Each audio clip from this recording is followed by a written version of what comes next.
ನಡಿ ಈಗ ಶುರು ಮಾಡೋಣ. ಕೇಸರಿಯಿಂದ ಮನೋಲ್ಲಾಸ ಮನಸ್ಸು ಮತ್ತೇರಿ ಕುಣಿದಾಡಿದೆ ನೋಡು, ಮನಸ್ಸು ಮತ್ತೇರಿ ಕುಣಿದಾಡಿದೆ ನೋಡು. ಕ್ಷಣ ಕ್ಷಣವೂ ಆಚರಿಸಿ ಕೇಸರಿ ಹಬ್ಬ. ವಿಮಲ್ ಬಾಯಲ್ಲಿ ಹೇಳಿ ಕೇಸರಿ. ಪ್ರಜ್ವಲ್ ರೇವಣ್ಣ ಕೇಸಲ್ಲಿ ಎಸ್ಐಟಿ ತನಿಖೆ ಮತ್ತಷ್ಟು ಚುರುಕಾಗಿದೆ.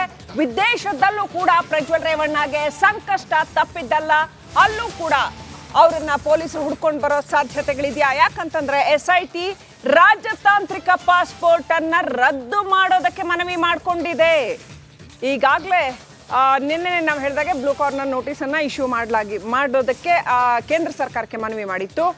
ಈಗ ಪ್ರಜ್ವಲ್ ಪಾಸ್ಪೋರ್ಟ್ ಅನ್ನ ರದ್ದು ಮಾಡೋದಕ್ಕೆ ಕಾನೂನು ಕ್ರಮ ಕೈಗೊಳ್ಳಬೇಕು ಅಂತ ರಿಕ್ವೆಸ್ಟ್ ಮಾಡ್ಕೊಳ್ತಾ ಇದೆ. ರಾಜತಾಂತ್ರಿಕ ಪಾಸ್ಪೋರ್ಟ್ ಅದನ್ನ ರದ್ದು ಮಾಡಿ ಅಂತ ಮನವಿ ಮಾಡ್ಕೊಳ್ತಾ ಇದೆ. ನಾಳೆ ನ್ಯಾಯಾಲಯಕ್ಕೆ ಮನವಿ ಸಲ್ಲಿಸೋದಕ್ಕೆ ಎಸ್ಐಟಿ ತಂಡ ಸಿದ್ಧತೆ ಮಾಡ್ಕೊಳ್ತಾ ಇದೆ.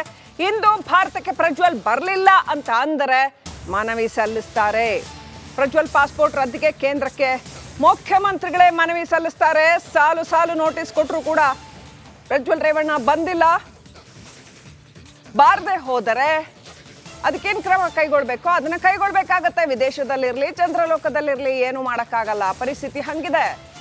ಅಂಥದ್ದೊಂದು ಗಂಭೀರವಾದ ಪ್ರಕರಣವನ್ನ ಪ್ರಜ್ವಲ್ ರೇವಣ್ಣ ಎದುರಿಸ್ತಾ ಇದ್ದಾರೆ. ಕಾನೂನಿನ ಮುಂದೆ ಯಾರು ಕೂಡ ದೊಡ್ಡವರಾಗಕ್ಕಾಗಲ್ಲ.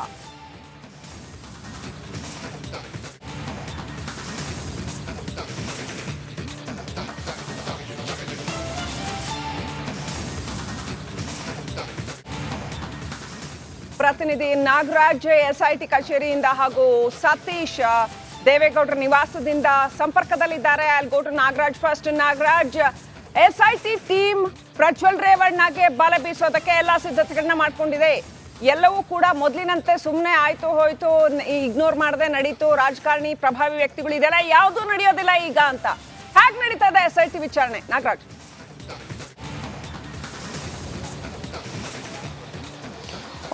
ಶ್ರೀಲಕ್ಷ್ಮಿ, ಪ್ರಮುಖವಾಗಿ ಪ್ರಜ್ವಲ್ ರೇವಣ್ಣ ವಿದೇಶದಲ್ಲಿದ್ದು ಅವರು ಭಾರತಕ್ಕೆ ಇವತ್ತು ಬರಲಿಲ್ಲ ಅಂದರೆ ಅವ್ರಿಗೆ ಬಹಳ ಸಹಕಾರಿಯಾಗಿರ್ತಕ್ಕಂಥ ಮತ್ತು ಏನು ರಾಜತಾಂತ್ರಿಕ ಪಾಸ್ಪೋರ್ಟನ್ನು ಅವರು ಹೊಂದಿದ್ದಾರೆ. ಅದಿದ್ದರೆ ಅವರ ಬಳಿ ಅವರು ವೀಸಾ ಇಲ್ಲದೆ ಯಾವ ದೇಶಕ್ಕೆ ಬೇಕಾದರೂ ಹೋಗ್ಬೋದಾದಂಥ ಅನುಕೂಲ ಇರತಕ್ಕಂಥದ್ದು. ಹೀಗಾಗಿ ಆ ಒಂದು ಪಾಸ್ಪೋರ್ಟನ್ನು ರದ್ದು ಮಾಡಿ ಅಂತೇಳಿ ಹಿಂದೆ CM ಸಿದ್ದರಾಮಯ್ಯ ಅವರು ಕೇಂದ್ರ ಗೃಹ ಇಲಾಖೆಗೆ ಪತ್ರ ಮತ್ತು ಪ್ರಧಾನಿಯವರಿಗೆ ಪತ್ರ ಬರೆದು ಒತ್ತಾಯಿಸಿದ್ರು. ಆದರೆ ಕೇಂದ್ರ ಗೃಹ ಇಲಾಖೆ ಒಂದು ಸ್ಪಷ್ಟವಾದ ಉತ್ತರವನ್ನು ಕೊಟ್ಟಿತ್ತು. ರಾಜತಾಂತ್ರಿಕ ಪಾಸ್ಪೋರ್ಟನ್ನು ರದ್ದು ಮಾಡಬೇಕಾದ್ರೆ ನೀವು ಕೋರ್ಟ್ ಮುಖಾಂತರವೇ ಮಾಡಿಸಬೇಕು, ಇದು ಕೇಂದ್ರ ಗೃಹ ಇಲಾಖೆ ಏಕಾಏಕಿ ಮಾಡಲಿಕ್ಕೆ ಆಗಲ್ಲ ಅಂತೇಳಿ. ಹೀಗಾಗಿ ಇವತ್ತು ಪ್ರಜ್ವಲ್ ರೇವಣ್ಣ ಭಾರತಕ್ಕೆ ಬರಲಿಲ್ಲ ಅಂತಂದರೆ ಈ ಒಂದು ರಾಜತಾಂತ್ರಿಕ ಪಾಸ್ಪೋರ್ಟನ್ನು ಕೋರ್ಟ್ ಮುಖಾಂತರ ಕಾನೂನು ಪ್ರಕ್ರಿಯೆ ನಡೆಸುವ ಮುಖಾಂತರ ರದ್ದು ಮಾಡಿಸ್ಲಿಕ್ಕೆ SIT ಅಧಿಕಾರಿಗಳು ಸಿದ್ಧತೆಯನ್ನು ಮಾಡ್ಕೊಂಡಿರ್ತಕ್ಕಂಥದ್ದು. ರಾಜತಾಂತ್ರಿಕ ಪಾಸ್ಪೋರ್ಟನ್ನು ರದ್ದು ಮಾಡಿ ಅಂತೇಳಿ ನ್ಯಾಯಾಲಯಕ್ಕೆ ಮನವಿಯನ್ನು ಮೊದಲಿಗೆ ಸಲ್ಲಿಸ್ತಾರೆ SIT ಅಧಿಕಾರಿಗಳು. ಇಲ್ಲಿ ಒಂದಷ್ಟು ಅಂಶಗಳನ್ನು ನ್ಯಾಯಾಧೀಶರ ಮುಂದೆ ಯಾಕೆ ಈ ಒಂದು ರಾಜತಾಂತ್ರಿಕ ಪಾಸ್ಪೋರ್ಟನ್ನು ರದ್ದು ಮಾಡಬೇಕು ಅನ್ನೋದ್ರ ಬಗ್ಗೆ ಮಾಹಿತಿಯನ್ನು ಕೊಡ್ತಾರೆ. ಅದರಲ್ಲಿ ಪ್ರಮುಖ ಅಂಶಗಳು ಪ್ರಜ್ವಲ್ ರೇವಣ್ಣ ಮೇಲೆ ಈಗಾಗಲೇ 2 ಪ್ರಕರಣಗಳಲ್ಲಿ ಆರೋಪಿ ಇದ್ದಾರೆ. ಮತ್ತಷ್ಟು ಸಂತ್ರಸ್ತೆಯರು ಇವರ ವಿರುದ್ಧ ದೂರುಗಳನ್ನು ನೀಡಲಿಕ್ಕೆ ಬರ್ತಾ ಇದ್ದಾರೆ. ಜೊತೆಗೆ ಒಂದಷ್ಟು ವಿಡಿಯೋಗಳೇನಿದ್ದಾವೆ, ವಿಡಿಯೋಗಳು ಹರಿದಾಡ್ತಾ ಇದ್ದಾವೆ, ಅದರಲ್ಲಿ ಇವರೇ ಇದ್ದಾರೆ ಅನ್ನೋ ಆರೋಪ ಇದೆ. ಹೀಗಾಗಿ ಇದರ ಪರಿಶೀಲನೆ ಆಗಬೇಕು. ಜೊತೆಗೆ ಇವರ ಬಳಿ ರಾಜತಾಂತ್ರಿಕ ಪಾಸ್ಪೋರ್ಟ್ ಇರೋದ್ರಿಂದ ಇವರು ವಿದೇಶದಲ್ಲೇ ತಲೆಮರೆಸಿಕೊಳ್ಳುವ ಸಾಧ್ಯತೆ ಜಾಸ್ತಿ ಇದೆ. ಹೀಗಾಗಿ ಇವರ ಒಂದು ರಾಜತಾಂತ್ರಿಕ ಪಾಸ್ಪೋರ್ಟನ್ನು ರದ್ದು ಮಾಡಲಿಕ್ಕೆ ಸಂಬಂಧಪಟ್ಟ ಗೃಹ ಇಲಾಖೆಗೆ ನಿರ್ದೇಶನವನ್ನು ನೀಡಬೇಕು ಅಂತೇಳಿ ನ್ಯಾಯಾಲಯವನ್ನು ಕೇಳಿಕೊಳ್ಳುವ ಸಾಧ್ಯತೆ ಇರತಕ್ಕಂಥದ್ದು. ಶ್ರೀಲಕ್ಷ್ಮಿ, ರೈಟ್.